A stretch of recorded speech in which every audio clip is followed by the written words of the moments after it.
Olá, começa agora mais uma edição especial do Unesp Notícias com as ações da universidade e também informações sobre a pandemia do novo coronavírus.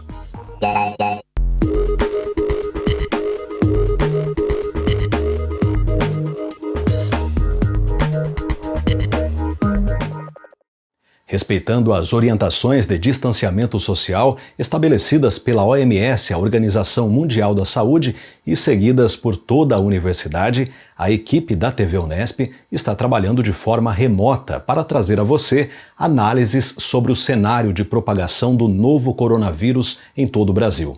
Reunimos nesta edição produções desenvolvidas ao longo dos últimos dias. E para começar, o nosso assunto é o exame para diagnóstico do novo coronavírus. O Hemocentro do Hospital das Clínicas da Unesp em Botucatu foi credenciado pelo Instituto Adolph Lutz para fazer a testagem. O professor Carlos Magno Fortaleza dá mais detalhes para a gente. O exame que nós fazemos aqui é o RT-PCR, é um exame baseado na amplificação de material genético. E esse é o único exame considerado, de fato, o exame, o padrão ouro, o exame mais confiável para o diagnóstico da Covid.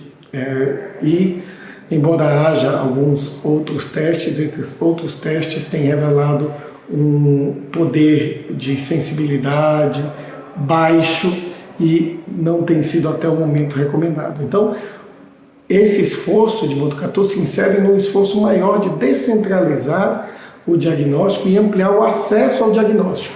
O presidente da Organização Mundial da Saúde disse e lançou o slogan Test, Test, Test, ou seja, quanto mais indivíduos são testados, identificados como caso de coronavírus e efetivamente isolados, menor será a circulação, menor o número de casos e evitaremos uma situação de calamidade pública em que haja mais doentes que a capacidade dos equipamentos de saúde de tratá-los. Então, neste momento, a Unesp se une em benefício da comunidade, no caso específico, toda a comunidade da região em torno de Botucatu, mas há esforços nos mais diversos campi da Unesp para fazer atividades de prestação de serviço à comunidade durante essa pandemia. Em Botucatu, nós conseguimos de início 500 testes através de um remanejamento de recursos internos e compra pela Faculdade de Medicina. Logo a seguir, graças à flexibilidade da FAPESP, que permitiu que nós mudássemos o planejamento de uso da reserva técnica institucional, foram adquiridos mais 5.000 testes que chegarão em breve e permitirão que nós ampliemos ainda mais para a nossa região a testagem. Por fim, a Prefeitura de Botucatu, em parceria com uma empresa privada, se prontificou a adquirir um número bem maior, de 15.000 testes, de modo que nós temos somado um pouco mais de 20.000 testes previstos para serem realizados, talvez nos próximos 4 meses ou talvez ao longo do tempo que durar esta pandemia. Agora a gente fala de ações de solidariedade diante da pandemia do novo coronavírus. Uma delas é a produção e doação de um dos itens mais procurados neste momento, o álcool em gel. Olá pessoal, meu nome é Dulce Silva, sou vice-diretora do Instituto de Química da Unesp em Araraquara e é um grande prazer estar aqui para falar um pouquinho dessa iniciativa muito bacana acontecendo no Instituto para a produção de álcool gel e álcool glicerinado, nossa contribuição para conter a disseminação do coronavírus. A ideia surgiu em mais de um grupo dentro do Instituto ao mesmo tempo e rapidamente convergiu para um trabalho colaborativo, um grupo único, que hoje conta com 24 integrantes, docentes, técnicos de laboratório, alunos de graduação e pós-graduação, pesquisadores, todos imbuídos aí desse ideal da produção do álcool gel para contribuir, para conter a disseminação do coronavírus. Nesse momento crítico que nós estamos passando, com essa tragédia que está em curso, a universidade tem sido chamada a responder a algumas demandas. E eu diria que hoje a universidade é um instrumento básico de esperança. A população espera que a universidade traga as soluções, a vacina, que traga, de certa maneira, a cura para essa pandemia. Enquanto isso não é possível, algumas medidas a universidade tem feito para minimizar essa tragédia que está em curso. A nossa produção ela foi iniciada com insumos já existentes no Instituto e também de doações individuais dos participantes do grupo, de etanol e também do carbopol, um polímero essencial para a produção do álcool gel. Recebemos também uma doação bastante expressiva da usina da Pedra, em Serrana, que foi suficiente então para a produção de quase 300 litros do álcool gel, que foi então doado para a Santa Casa de Araraquara, entidades assistenciais, asilos, orfanatos, e hoje nós estamos direcionando toda a nossa produção para a Secretaria da Saúde, num convênio com a Prefeitura Municipal de Araraquara, que vai fazer então o recebimento das demandas, análise, priorização e a distribuição adequada desse álcool gel. Nós recebemos também uma doação muito expressiva da usina Santa Isabel de Novo Horizonte, e com isso nós pretendemos expandir aí sobremaneira a nossa produção do álcool gel. É necessário nesse momento em que a sociedade se una num isolamento social, que isso é um elemento chave para conter, para achatar a curva de contaminação, que a gente possa ter um cuidado fundamental com o próximo, isso é extremamente importante, e que se desenvolva as relações de solidariedade com todos. É muito importante, então, que outras empresas, outras usinas se sensibilizem, se animem a fazer doações. O nosso contato do Instituto de Química, através do nosso site www.iq.unesp.br ou através do e-mail do Comitê Covid Unesp do campus de Araraquara. O e-mail é covid19.car@unesp.br. Em Itapeva, professores e alunos do curso de Engenharia de Produção estão pensando em soluções para auxiliar os profissionais de saúde no atendimento a pacientes hospitalizados pela Covid-19. Veja o que eles já estão desenvolvendo por lá. Meu nome é Washington, sou professor do campo da Unesp, do campo de Itapeva, e nós estamos aqui com uma frente que é o desenvolvimento de um protótipo de um respirador mecânico, em conjunto também com uma iniciativa open source que visa a criação de um respirador mecânico de baixo custo e que possa ser replicado em vários locais do mundo. Então, existem diversos profissionais de diferentes áreas que estão contribuindo para o desenvolvimento desse projeto. E aqui nós estamos no encargo, de fazer esse protótipo e também testar os diferentes problemas que surgem ao longo desses protótipos. Além da iniciativa, de participar da iniciativa para tentar a construção e desenvolvimento de ventiladores de baixo custo, a gente também tem outras duas frentes aqui no campus. A primeira, que é a adaptação de máscaras de mergulho, assim como fizeram na Itália, para oxigenoterapia, de forma a tentar limitar a contaminação pelos pacientes de Covid. E a gente tem a frente de pequenos suportes para o tratamento da pandemia, como, por exemplo, a impressão de bifurcadores, que seriam utilizados no caso de emergência para que duas pessoas possam usar o mesmo respirador. Então aqui teria a entrada do respirador e a saída para os dois pacientes, para ser usado em caso de emergência. E, por exemplo, esse suporte de máscara, que ele deve ser colocado junto com a máscara, aqui atrás, ele serve para, com essa parte, segurar a touca dos profissionais de saúde, e aqui a gente pode regular o aperto da máscara. Ele ajuda com que os profissionais de saúde não sofram lesões pelo uso prolongado de máscaras. E já em Botucatu, os serviços à comunidade estão sendo mantidos por professores e alunos dos cursos de medicina e também de enfermagem.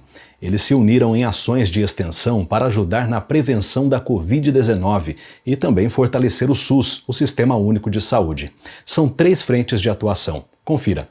Eu sou o professor Aristides Palhares, sou docente da Faculdade de Medicina, vice-coordenador do curso de graduação. eu vim para falar para vocês um pouco das ações de extensão que a faculdade está iniciando como uma forma de auxiliar no combate à pandemia pelo novo vírus corona. Essa ação surgiu depois que a Faculdade de Medicina percebeu a necessidade de suspender as suas atividades didáticas. Ela foi desenhada para os alunos do internato e surgiu através de um edital, onde os alunos puderam se inscrever para atividades em 3 eixos principais. O primeiro eixo é o eixo das atividades de atenção primária. Os alunos vão ser encaminhados para unidades básicas de saúde, onde, sob a supervisão de docentes e preceptores, receberão treinamento, receberão EPIs, receberão material de proteção individual para poder prestar atendimento à população.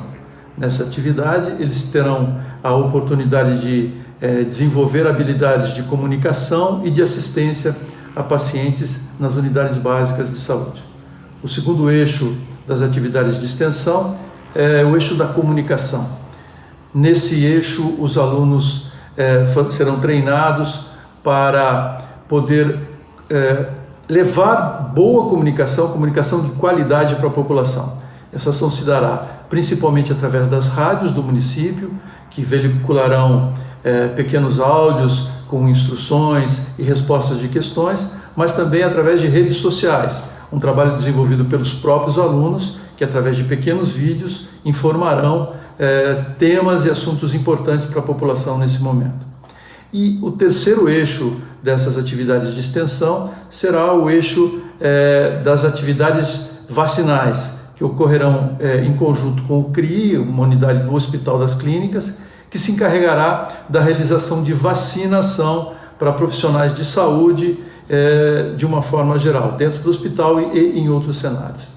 Dessa forma, a Faculdade de Medicina espera estar auxiliando seus alunos no processo formativo e auxiliando a população nesse momento em que enfrentamos essa grave pandemia. A terceira frente, a qual eu coordeno, é a participação dos estudantes de enfermagem e medicina na 22ª Campanha Nacional da Vacinação contra a Influenza. Essa campanha, tradicionalmente iniciada no mês de abril, desta oportunidade iniciou-se no mês de março, tendo em vista a importância da proteção de pessoas com 60 anos ou mais, com morbidades crônicas, crianças, gestantes, profissionais de saúde, proteção contra a influenza. A importância de se proteger contra a influenza é de não permitir que haja um afluxo grande de pessoas acometidos pela influenza aos serviços de saúde, que deverão estar mais abertos para atender de maneira adequada e pronta pacientes com suspeitas e casos confirmados da Covid-19. A campanha de vacinação contra a influenza, ela se iniciou dia 23 para grupos que incluem os profissionais de saúde e as pessoas com 60 anos e mais. Ela terá 3 etapas. A segunda etapa vai iniciar-se no dia 16 de abril e é dirigida a pessoas com comorbidades, ou seja, pessoas com doenças pulmonares crônicas como asma grave e moderada, doença pulmonar obstrutiva crônica, doenças crônicas renais, hepáticas, diabetes mellitus, para pessoas com imunossupressão congênita e adquirida, para pessoas transplantadas, para pessoas com trissomia, como por exemplo, pessoas portadoras da síndrome de Down, e também para pessoal que trabalha na segurança e no salvamento. A terceira etapa da campanha, que se inicia no dia 9 de maio, é voltada para as crianças com 6 meses a 6 anos de idade, gestantes, puérperas, pessoas privadas de liberdade, jovens e adolescentes em medidas socioeducativas, profissionais que trabalham nesses serviços e especialmente esse ano para pessoas com 55 a 59 anos. Essa faixa etária foi incluída este ano na campanha, tendo em vista que este também vem sendo um grupo bastante acometido pelo coronavírus. A participação dos nossos estudantes nesta campanha vem se dando junto ao Centro de Referência de Imunobiológicos Especiais do Hospital das Clínicas da Faculdade de Medicina.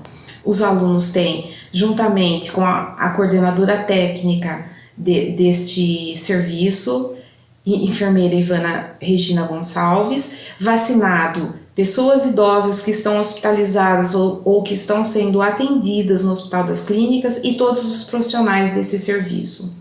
Até esse momento foram vacinadas 2.450 profissionais de saúde e 250 idosos no Hospital das Clínicas da Faculdade de Medicina de Botucatu, com a participação dos nossos estudantes de enfermagem e medicina. Meu nome é Felipe Santaella. Eu sou aluno do 6º ano da Faculdade de Medicina de Botucatu e eu vim conversar um pouco hoje sobre o projeto de extensão contra o coronavírus, especificamente sobre a Frente de Comunicação e Saúde. Desde que nós, acadêmicos, fomos liberados das atividades tanto relacionadas ao ensino, tanto quanto as atividades intra-hospitalares, tivemos uma sensação de frustração de não poder ajudar perante essa pandemia. Agora, principalmente com a Frente da Comunicação, temos um meio de unir tanto a população, tanto quanto o meio acadêmico, tanto quanto os profissionais de saúde que estão agindo contra essa pandemia. É a exemplificação de como a universidade pública funciona, evidenciando que discentes são sim uma parte ativa dentro dela. E mais do que isso, em conjunto com o Sistema Único de Saúde, temos a oportunidade de construirmos algo melhor na nossa cidade de Botucatu. Eu, assim como muitos dos nossos colegas que estão participando dessas atividades, estamos muito felizes com a forma que ela está se desenvolvendo. É uma exemplificação da ação da universidade em parceria com a população. E ainda em Botucatu, o Hospital das Clínicas lançou nas redes sociais uma campanha pedindo a doação de máscaras, luvas e também aventais. Quem quiser pode fazer a doação em dinheiro também. O Hospital das Clínicas da Faculdade de Medicina de Botucatu lançou a campanha Sem Luta, Não Há Vitória, todos juntos contra a pandemia do coronavírus.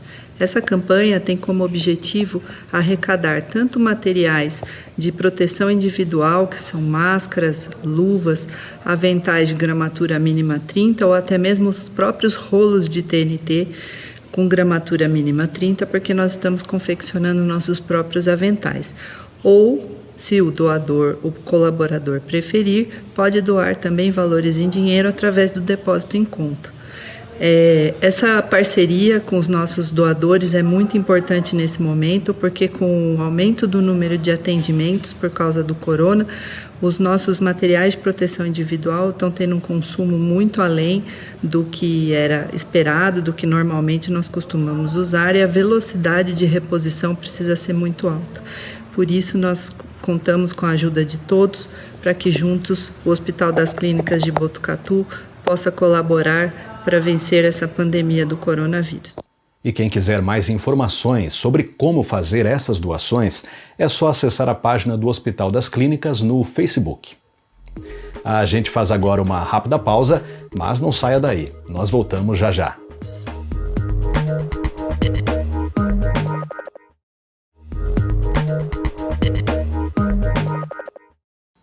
Nós já estamos de volta e agora vamos entender como os dados científicos têm ajudado as autoridades a preverem cenários de avanço da doença em todo o país e também a tomarem decisões.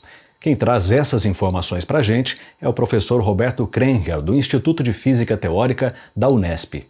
Nos últimos tempos eu tenho participado de uma iniciativa que envolve pessoas tanto da Unesp quanto da USP e da Federal do ABC, que nós chamamos de Observatório Covid-19 Brasil. Tá? Isso é uma iniciativa de pesquisadores que tem alguma experiência em modelagem epidemiológica, tem um background, a maioria em física, matemática ou então ecologia, biologia, enfim, parasitologia, temos um grupo grande de pessoas. Tá? E o que a gente faz é tentar dar estimativas cientificamente bem fundamentadas para a evolução da epidemia do Covid-19. Bom, a primeira questão que alguém poderia colocar é assim, o que a matemática tem a ver com as epidemias, tá certo? Mas ela tem muito a ver, porque uma das principais coisas que você está interessado quando você fala de epidemias é em números, tá certo? Quantas pessoas estão doentes, quantas pessoas estão imunes, quantas pessoas podem ter uma certa doença. A gente fala muito de tempos de incubação, tempo em que a pessoa pode infectar outra, quantas pessoas vai infectar. Bom, são tudo números e são números que mudam com o tempo, não são sempre os mesmos, tá certo? O número de, por exemplo, pessoas doentes, ele muda, tá certo? Você tem infectados por um certo vírus, vamos dizer, Covid, por exemplo, certo? Esse número vai mudando, sobe, desce e tudo mais, e a gente procura usar instrumentos tanto da estatística quanto da matemática aplicada, certo? Para ter projeções e estimativas feitas de uma forma confiável, com todas as justificativas científicas e com todas as estimativas de margem de erro possíveis, né? No caso específico do Covid-19, né, o observatório que eu participo, ele tem feito várias coisas. A primeira delas, eu diria, são estimativas de curtíssimo prazo, certo? Você usa os conhecimentos que você tem da epidemia, do ritmo da epidemia durante os últimos, digamos, 7 dias, uma última semana, e você tenta fazer uma projeção para os próximos 5 dias, né? São projeções de curto prazo, tá? Mas a gente também está investindo em produzir modelos epidemiológicos verdadeiramente mais pesados, robustos, tá certo? Que deem futuramente uma projeção de mais longo prazo, na busca não de fazer exatamente predições, mas de fazer desenho de cenários. Desenho de cenários quer dizer o seguinte: eu não posso saber como vai ser o futuro da epidemia, certo? Porque as políticas públicas podem mudar, as pessoas podem ter reações de um jeito ou de outro. Então eu tenho que fazer hipóteses sobre o que vai acontecer, tá certo? Em relação, por exemplo, a distanciamento social, vai ser mantido, quando vai ser introduzido e tudo mais. A gente faz uma série de hipóteses e aí isso nos dá uma projeção de que, por exemplo, tais medidas são mais eficientes, outras são menos e tudo mais. Então esses são chamados cenários, né? A gente não tem a perspectiva de apresentar um número fixo, porque a própria sociedade, a epidemia, tudo são sistemas realmente complexos que não permitem esse tipo de projeção exata, né? Mas permitem a avaliação de cenários que podem ser muito importantes para a tomada de decisão de governos e de pessoas em geral, né? A gente tem um site em que a gente mostra os nossos resultados. É um site de serviço público em geral, no sentido de que é uma informação ao público de uma forma ampla, certo? E a gente também tem investido muito em vários outros projetos que devem dar frutos nos tempos futuros, certo? Ainda não estão no site, certo? Mas que vão estar lá, né? E agora o nosso assunto é o agronegócio. Direto de Jaboticabal, o professor José Giacomo Bacarin, que estuda políticas agrícolas, avalia os efeitos da pandemia na agricultura, tanto para a produção de alimentos quanto para o abastecimento. Vamos conferir. A pandemia é muito grave, é um problema de saúde muito grave, com repercussões econômicas e sociais também muito sérias, o que vai significar um menor crescimento, até podemos passar por uma depressão econômica neste ano, se estendendo até o ano que vem, né? Então as projeções são muito desfavoráveis para a economia.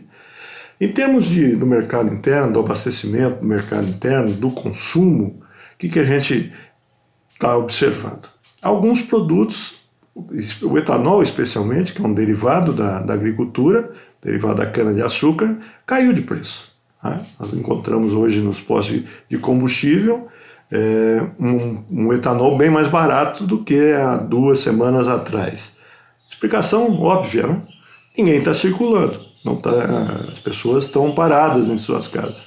Isso faz com que sobre produto, um produto que pode ser armazenado, sobre produto e a oferta fica maior que a demanda, cai preço.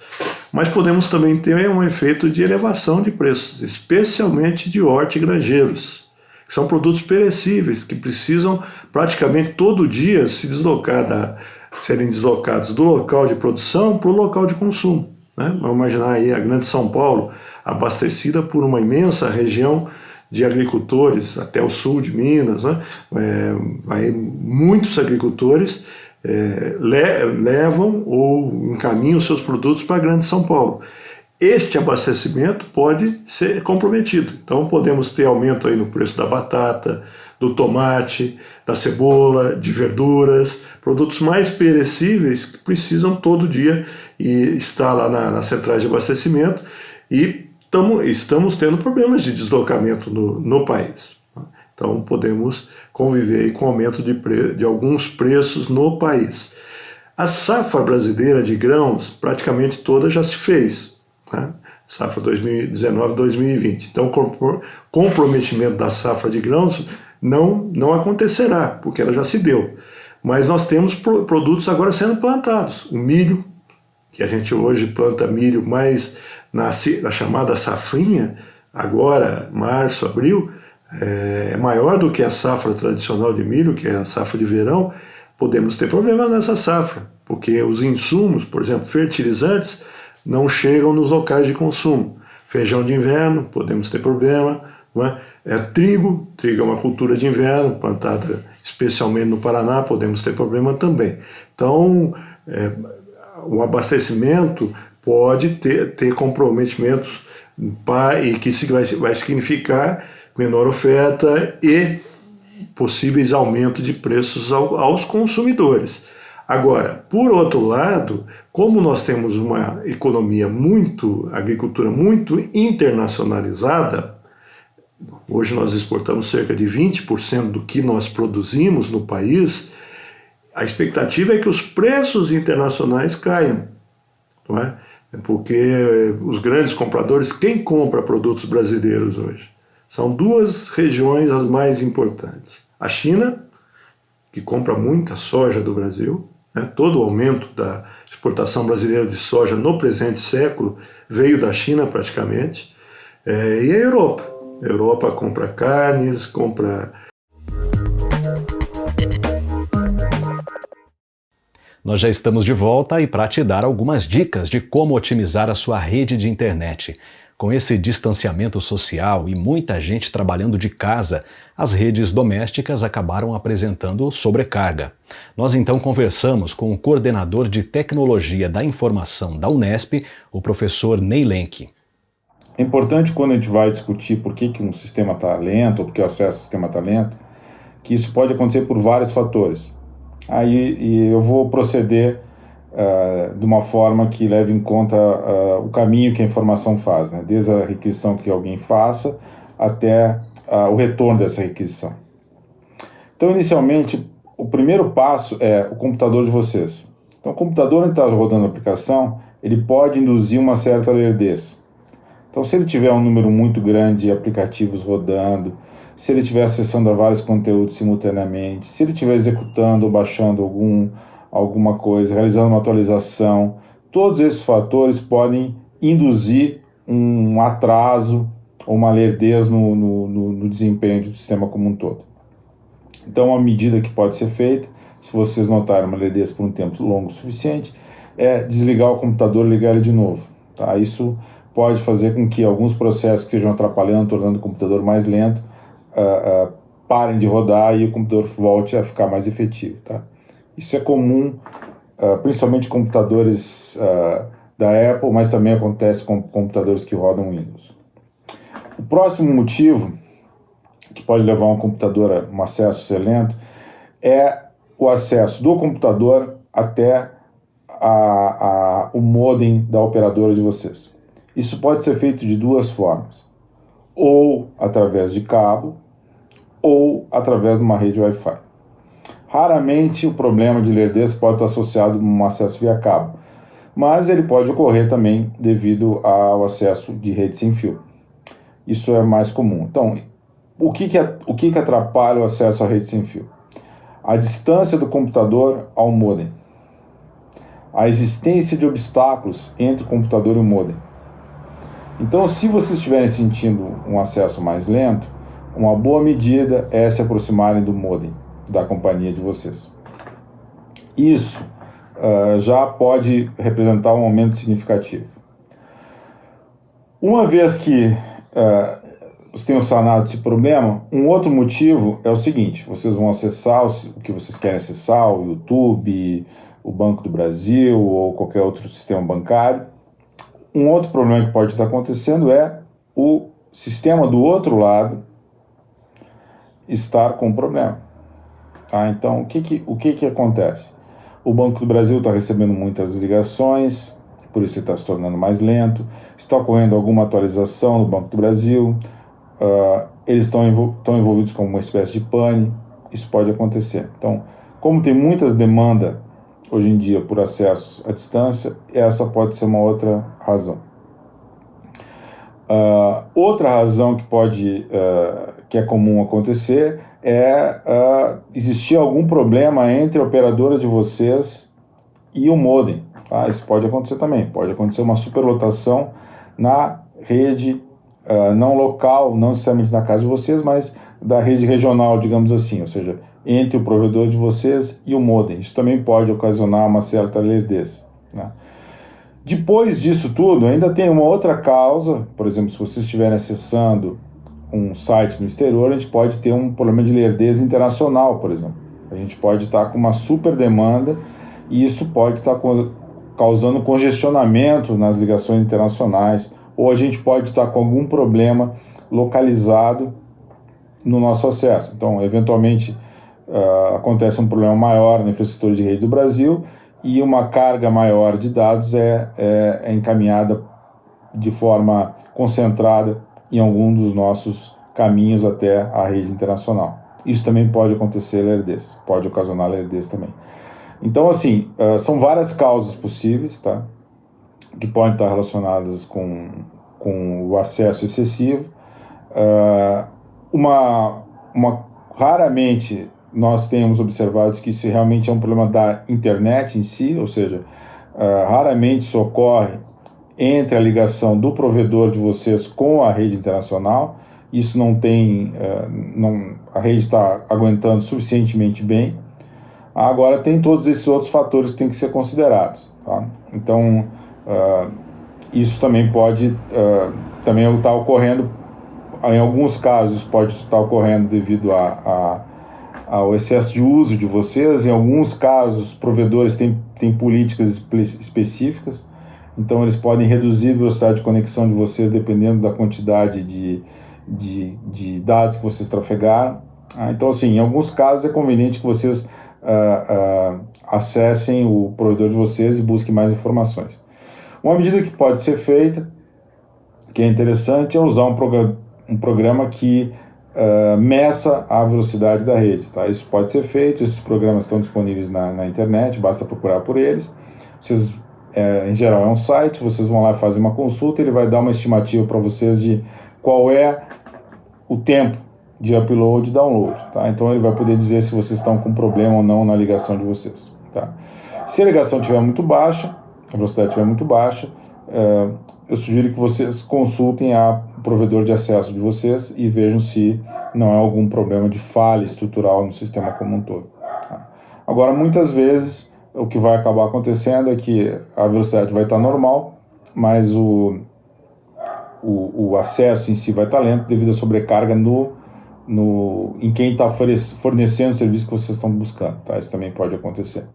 E não há dúvidas de que é importante manter a prática de atividades físicas mesmo durante essa quarentena. Mas como adaptar os exercícios ao espaço de casa?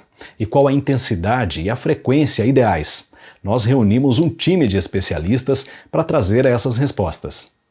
Olá, eu sou Eduardo Cocubum, professor do Departamento de Educação Física do IB da Unesp de Rio Claro. A atividade física é importante para a nossa saúde física e mental. A OMS recomenda que todo adulto realize por semana pelo menos 150 minutos de atividade física moderada ou 75 minutos de vigorosa, ou a combinação das duas. Mas ela também reconhece que mesmo um nível baixo de atividade física é mais benéfica do que nenhuma. Qualquer passo conta. Com a permanência por longo tempo em casa, por causa do novo coronavírus, já houve redução no nível de atividade física de 7% a 38% em diversos países do mundo. No caso do Brasil, foi de 15%. Temos que cuidar para que o nível de atividade física não diminua substancialmente. Também não caia na tentação de aproveitar o momento para fazer todo o exercício que você deixou de fazer nos últimos tempos. Se conseguir aumentar, faça-o lentamente. Assim como a falta, o excesso de exercício pode ser prejudicial. Faça aquilo que você está familiarizado. É recomendável que todos façam atividades físicas leves ou moderadas.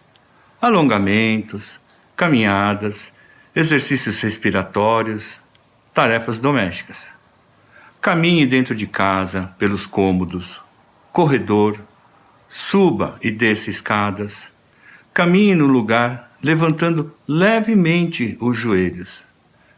Nesse momento, evite fazer exercícios fora de casa, por causa do aumento do risco de você se contagiar e contagiar os outros.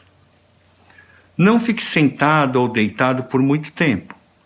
30 minutos contínuos nesses comportamentos são bastante prejudiciais e reduzem os efeitos benéficos da atividade física. Deixe o controle remoto da TV longe da poltrona. Levante-se para mudar de canal, ajustar o volume, por exemplo. Inclua quebras ativas na sua rotina. Não fique parado por muito tempo. Interrompa e faça atividades leves. Brinque com as crianças, com os pets, dance. Faça relaxamentos com a técnica de sua preferência. Exercícios de respiração profunda. Deite-se e relaxe. Medite. Se não tiver supervisão ou familiaridade, evite exercícios vigorosos que provocam grande cansaço, grande aumento dos batimentos do coração e da respiração. Realizar de forma inapropriada pode ser prejudicial. Se você já faz atividade física orientada regularmente, converse com o profissional que lhe assiste. Ele indicará alternativas de exercício viáveis, ajustadas à sua condição e necessidade. Resumindo, seja criativo, mantenha-se ativo. Agora, vamos passar a palavra para a professora Camila Bonani, do Departamento de Educação Física da FCT, da Unesp de Presidente Prudente, que trará outras informações. Olá, eu sou a Camila Bonani da Silva, professora do Departamento de Educação Física da Faculdade de Ciências e Tecnologia da Unesp, campus Presidente Prudente. Como muito bem exposto pelo professor Eduardo Cocobum, a realização e manutenção da atividade física durante esse momento de confinamento pode ajudar o nosso bem-estar físico e mental e nos auxiliar no enfrentamento desse momento delicado que estamos vivendo.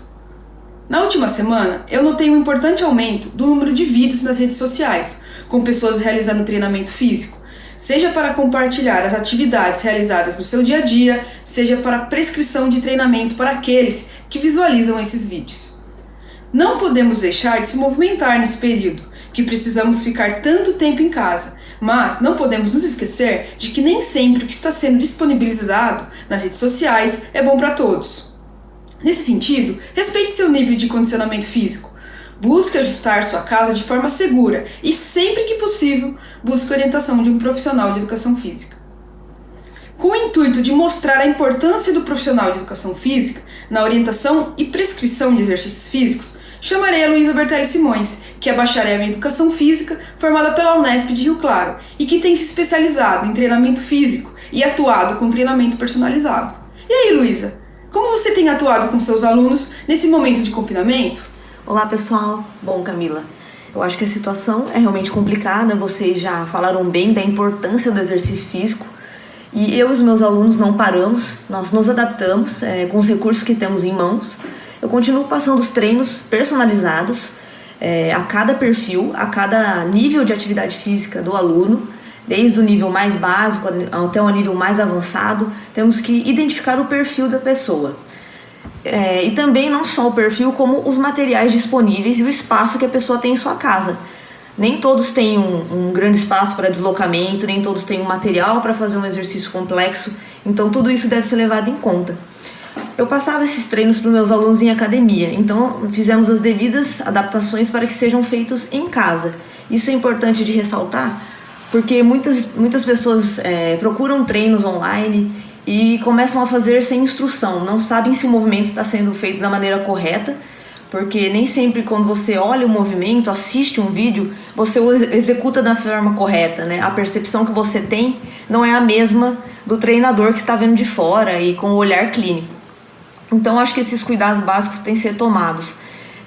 Eu envio vídeos para os meus alunos com as execuções da maneira correta de se fazer o exercício, com a lista de exercícios adequadas a cada um e com os materiais que eles têm em casa. Uma dica também é comprar online alguns materiais básicos, como bolas, elásticos, pezinhos, para que sejam feitos alguns exercícios. Mas o principal mesmo é buscar auxílio de algum profissional qualificado. Não tente fazer sozinho, muito menos se você não fazia nada antes desse momento delicado. Se você já é uma pessoa treinada, melhor ainda, mas não se arrisque. Sempre busque a informação do seu treinador ou de alguém de confiança da área de saúde, é claro. Com esses cuidados, acho que podemos seguir bem e nos adaptar até o final desse período complicado. E por hoje é só. Acompanhe também as informações do nosso plantão Unesp Covid-19 no canal da TV Unesp no YouTube e também em nossas redes sociais. A gente se vê. Tchau, tchau.